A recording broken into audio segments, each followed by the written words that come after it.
प्रभु यीशु के नाम से आज संडे सर्विस में आप सभी का स्वागत है और प्रदीप कुमार गुप्ता का आप सभी को नमस्कार। Praise the Lord. आइए आज हम रोमियो की पुस्तक दूसरे अध्याय में से सीखेंगे। रोमियो की पुस्तक दूसरा अध्याय पहला और दूसरा वचन आज हम पढ़ने जा रहे हैं। हे दोष लगाने वाले, तू कोई क्यों ना हो, तू निरुत्तर है, क्योंकि जिस बात में तू दूसरों पर दोष लगाता है उसी बात में अपने आप को भी दोषी ठहराता है। इसीलिए कि तू जो दोष लगाता है स्वयं ही वह काम करता है। हम जानते हैं कि ऐसे ऐसे काम करने वालों पर परमेश्वर की ओर से ठीक ठीक दंड की आज्ञा होती है। Praise the Lord, hallelujah. जैसा कि हम वचन को सुन रहे हैं, पढ़ रहे हैं, वचन में साफ अक्षरों में लिखा है, हे दोष लगाने वालों, तुम भी दोषी ही हो। Praise the Lord, hallelujah. वाक्य में संसार में आज चले जा रहा है कि सब लोग एक दूसरे पर दोष लगाने से चूक नहीं रहे। सभी लोग एक दूसरे पर दोष लगाते रहते हैं, लेकिन भूल जाते हैं कहीं ना कहीं हम वो गलतियां करते हैं। सामने वाला व्यक्ति गाली दे रहा है तो हम कहते हैं वो हमें गाली देके गया, हम उसे छोड़ेंगे नहीं। लेकिन हम भूल जाते हैं कहीं ना कहीं हर मनुष्य गालियां देता है। हम अपनी गलतियां देखना नहीं चाहते, लेकिन दूसरों की गलती को नजरअंदाज भी नहीं करते। हालेलुया। हम अपने आप को बदलना नहीं चाहते, हम अपने आप को सुधारना नहीं चाहते, अपितु हम दोष पे दोष मन रहे हैं एक दूसरे पर। वचन में लिखा है, हे दोष लगाने वालों, जिस बात पर तुम दूसरों पे दोष लगा रहे हो, परमेश्वर ने तुम्हें उन्हीं बातों में दोषी ठहराया है, दोषी पाया है। क्योंकि कहीं ना कहीं हम वही गलती करते ही रहते हैं। Praise the Lord, hallelujah. हम जब खुद लड़ते हैं तब हमें महसूस नहीं होता कि हमने गलत किया, लेकिन उसी बात पर कोई आके हमसे लड़के जाए तो हमें महसूस होता है कि सामने वाला गलत है। हम कभी अपनी गलतियां पकड़ते हैं या हम दूसरों की गलतियां पकड़ने में लगे। प्रभु का वचन हमें कहता है कि आप अपने आप को भी जांचें, क्योंकि आपके लिए भी परमेश्वर का ठीक ठीक दंड निश्चित है। आप अपने आप को जांचना नहीं चाहते हैं, आप दूसरों को जांचना चाहते हैं। वचन में लिखा हुआ है कि तू अपने भाई के आंख के लट्ठे को तो देखता है, लेकिन जो तेरे आंख में लट्ठा है तो उसे कदापि देखना नहीं चाहता है। बेशक से उसकी आंख में लट्ठा ना हो, तिनका ही हो, तब भी तू देखेगा, लेकिन तेरी आंख में लट्ठा जो पड़ा है उसे कभी नहीं देखना चाहिए। मतलब तू स्वयं बुरा है तो अपनी बुराइयों को देखना नहीं चाहता है, लेकिन सामने वाले व्यक्ति के अंदर थोड़ी भी बुराई है तो तू उसे जरूर देखना चाहिए। चाहता है उसका बुरा, उसकी बुराइयां करता रहता है, उस पर दोष लगाता रहता है, लेकिन भूल जाता है कहीं ना कहीं तुम भी दोषी हो। क्योंकि जिस बात में दोषी ठहराते हैं उन्हीं बातों में कहीं ना कहीं हम भी दोषी हैं। लेकिन आज मनुष्य एहसास ही नहीं करता है,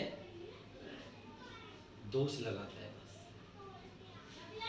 लेकिन भूल जाता है हमारे लिए परमेश्वर ने क्या रखा है, दंड रखा हुआ है। Praise the Lord, hallelujah. आगे जब हम पढ़ते हैं तो लिखा है, किंतु हे मेरे मित्र, क्या तू सोचता है कि तू जिन कामों के लिए दूसरों को अपराधी ठहराता है और अपने आप वैसे ही काम करता है, तो क्या तू सोचता है कि तू परमेश्वर के न्याय से, दंड से बच जाएगा? हालेलुया। तू दूसरों पर तो उंगली उठा रहा है, तू दूसरों की छोटी छोटी बातों को, कमियों को देख रहा है, लेकिन भूल जाता है तू कहीं ना कहीं आप भी वही काम करते हैं। हालेलुया। आप अपने आप को बेशक से धर्मी ठहराते हो, आप कहते हो मैं सही हूं, लेकिन प्रभु जानता है कि आप भी वो गलतियां करते ही रहते हैं। हालेलुया। वचन कहता है आप अपने आप को उस दंड के लिए तैयार कर रहे हैं, उस न्याय के लिए तैयार कर रहे हैं। हालेलुया।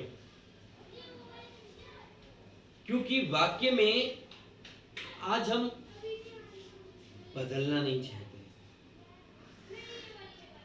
जबकि वचन हमें, परमेश्वर हमें मन फिराव सिखाता है। इसी का 2:4 में जब आप पढ़ेंगे तो उसमें साफ लिखा है परमेश्वर हमें मन फिराव सिखाता है। Praise the Lord. 2:5 में पढ़ेंगे तो आपको मिलेगा कि हम कठोरता के कारण पछतावा ही नहीं करते, गलतियों को दोहराते रहते हैं, करते ही रहते हैं।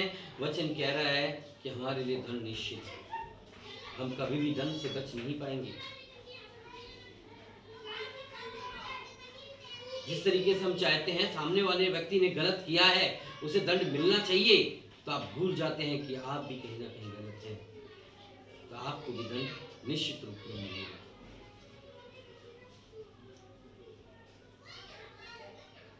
परमेश्वर ये नहीं कह रहा कि बुराई के खिलाफ आवाज मत उठाओ।